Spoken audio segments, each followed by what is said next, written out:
जय श्रीराम.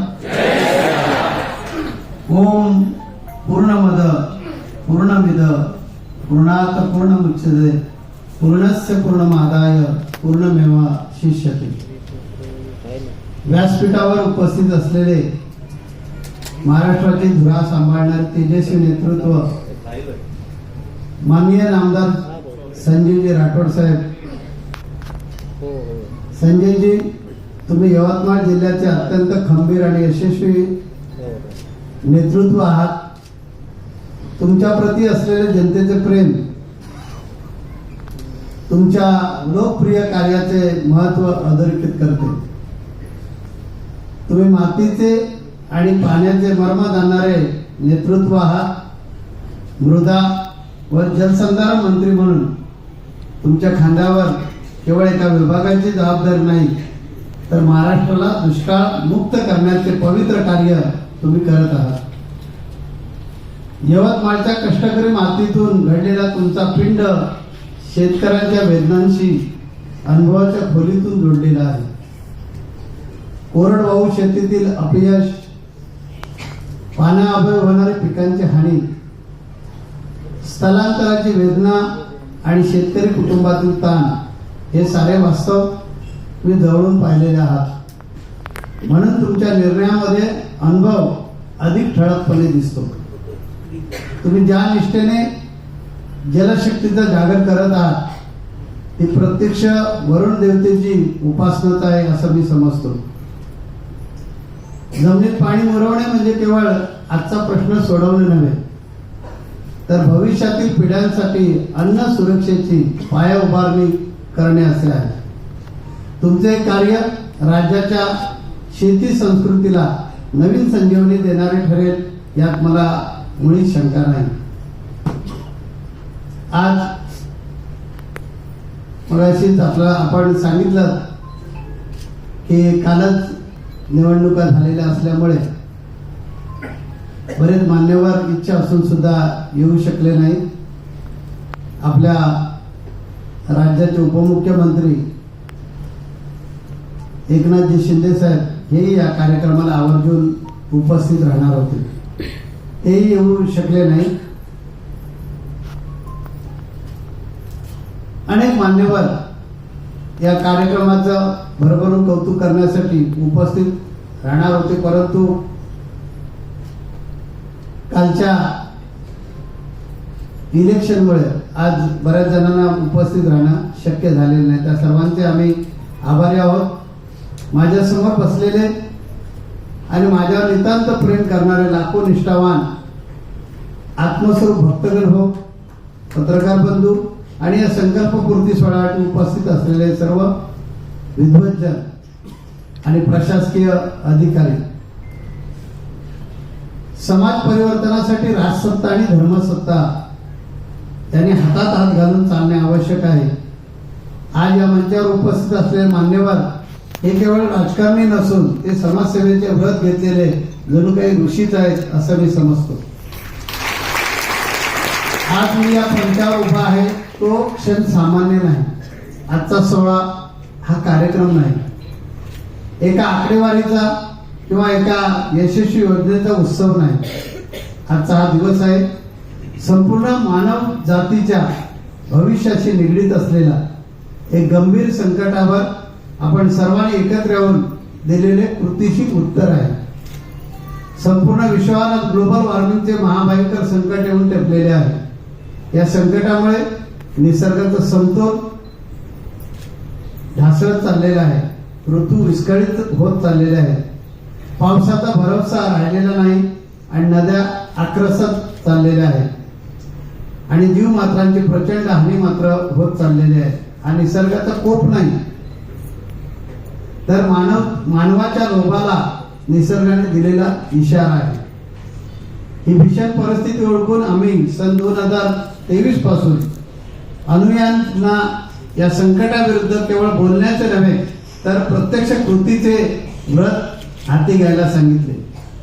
लोकांमध्ये जागृती निर्माण करण्यासाठी आमच्या विविध पीठावरून पदयात्रांच्या माध्यमातून जनजागरण आणि समाज प्रबोधन सुरू करण्यात आलेले आहे.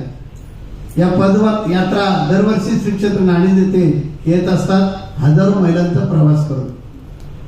हजारोच्या संख्येने या पदयात्रेमध्ये भक्तगण सहभागी होतात आणि या यात्रांमधून पाणी अडवा, पाणी जिरवा, वृक्षारोपण करा, जलशयांचे साठे जतन करा, प्लास्टिकचा वापर टाळा असा संदेश केवळ शब्दाने नव्हे तर प्रत्यक्ष कृतीच्या श्रमातून आम्ही लोक करत आहोत. आज आम्हाला अभिमानाने सांगायचं वाटते, माझ्या अनुयायांनी यावर्षी 1,11,424 वृक्षांची लागवड केलेली आहे. हा आकडा केवळ संख्येपुरता मर्यादित नाही, तो पृथ्वीला दिलेला 1,11,424 जीवनदायी श्वास आहेत असे आम्ही मानतो. हे वृक्ष स्थानिक हवामानाला अनुरूप आणि पर्यावरणातील समतोल राखणारे आहेत. प्रत्येक वृक्ष कार्बन डायऑक्साईड शोषून घेणारे जिवंत यंत्र आहे. वृक्ष लागवड आमच्यासाठी केवळ पुण्यकर्म नाही तर निसर्गावरचे आपले ऋण फेडण्याची प्रक्रिया आहे. वृक्ष लागवडीबरोबर स्वच्छतेकडेही तितक्याच गांभीर्याने पाहिले जाते. ग्राम स्वच्छता असू दे, मंदिर स्वच्छता असू दे, गावातील सार्वजनिक ठिकाणांची स्वच्छता असू दे, अशी सातत्याने या आमच्या रामानंदाचार्य संप्रदायातर्फे कामे सुरू आहे. स्वच्छता ही केवळ शारीरिक शुद्धतेची बाब नाही, ती मन आणि पर्यावरणाच्या शुद्धतेशी सुद्धा निगडीत आहे. या दृष्टीने आमच्या प्रत्येक पीठाच्या आवारात सिवरेज ट्रीटमेंट प्लांट आम्ही उभारत आहोत. काही ठिकाणी उभारलेले आहेत. सांडपाणी शुद्ध करून ते पुन्हा गार्डनसाठी आणि स्वच्छतेसाठी वापरले जाते, ज्यामुळे जलप्रदूषण थांबते. सौर ऊर्जा आणि नेट झिरो या उपक्रमामध्ये आमचा संप्रदाय कार्य करत आहे. पारंपरिक ऊर्जेच्या वापरामुळे कार्बन डायऑक्साईड उत्सर्जन वाढलेले आहे, म्हणून आमच्या पीठामध्ये सौर ऊर्जेच्या माध्यमातून स्वच्छ ऊर्जा निर्मिती सुरू आहे. या सर्व प्रयत्नांचा केंद्रबिंदू म्हणजे नेट झिरो उपक्रम. म्हणजे आपल्या पीठांच्या परिसरात जेवढा कार्बन डायऑक्साईड उत्सर्जित होतो तेवढा आणि त्याहून अधिक कार्बन डायऑक्साईड निसर्गामध्ये शोषून घेण्याची व्यवस्था निर्माण करण्याचं काम आमची पीठं करत आहे. हा निसर्गाशी बिघडलेला समतोल पुन्हा साधण्याचा एक आध्यात्मिक आणि नैतिक संकल्प आम्ही सुरू केलेला आहे. आज 4,598 कच्चे बांधारे म्हणजे सजीव सृष्टीसाठी जणू संजीवनी बनत आहे. आजचा हा सोहळा 4,598 कच्चे बांधारे पूर्ण झाल्याचा उत्सव नाही, हा सोहळा मानव धर्म आणि राष्ट्रधर्म यांच्या मिलापाचा ऐतिहासिक पुरावा आहे. माझ्या अनुयायांनी अवघ्या 15 दिवसात आपल्या रक्ताचे पाणी करून घामाचे थेंब सांडून जे भगीरथ कार्य केले आहे. शास्त्रात असे सांगितले आहे, आपोआमय प्राण म्हणजे जल हेच प्राणाचे अधिष्ठान आहे. भक्तगण, तुम्ही उभारलेले 4,598 कच्चे बांधारे केवळ मातीचे ढिगारे नाही, ते सृष्टीच्या रक्षणासाठी अत्यंत महत्वाचे आहे. आपण मंदिरामध्ये पाषाणाच्या मूर्तीवर जलाभिषेक करतो, पण हे पाणी अडवून, हे पाणी जिरवून तुम्ही प्रत्यक्ष धरणी मातेला अभिषेक केलेला आहात. निसर्ग आहे ईश्वराचा विराट देह आहे आणि पाणी हे त्यातील रक्तवाहिन्यांसारखे चैतन्य आहे.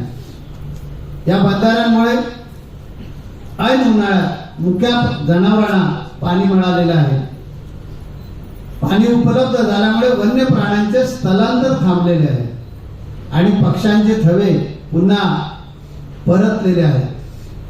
भूजल पातळी वाढल्यामुळे शेतकऱ्यांच्या विहिरींना पाणी लाभून शेतकऱ्यांच्या विहिरी जिवंत झालेल्या आहेत.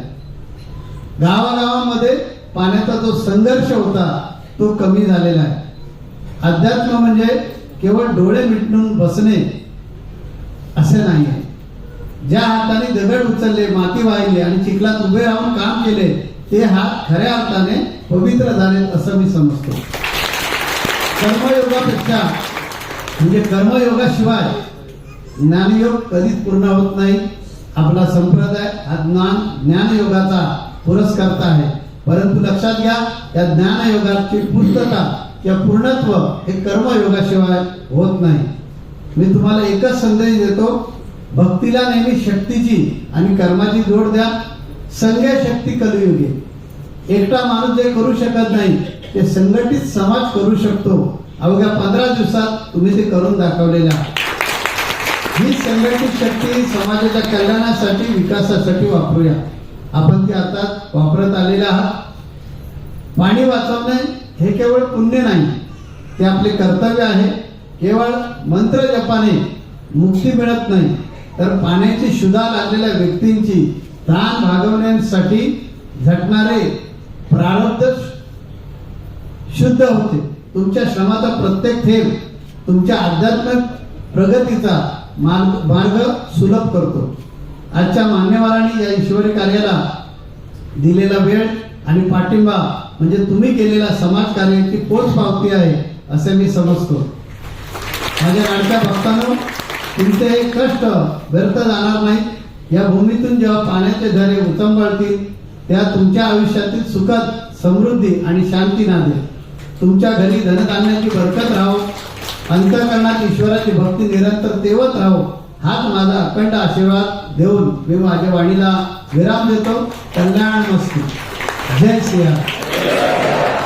आणखीन एक मंत्री महोदयांच्या पूर्व परवानगी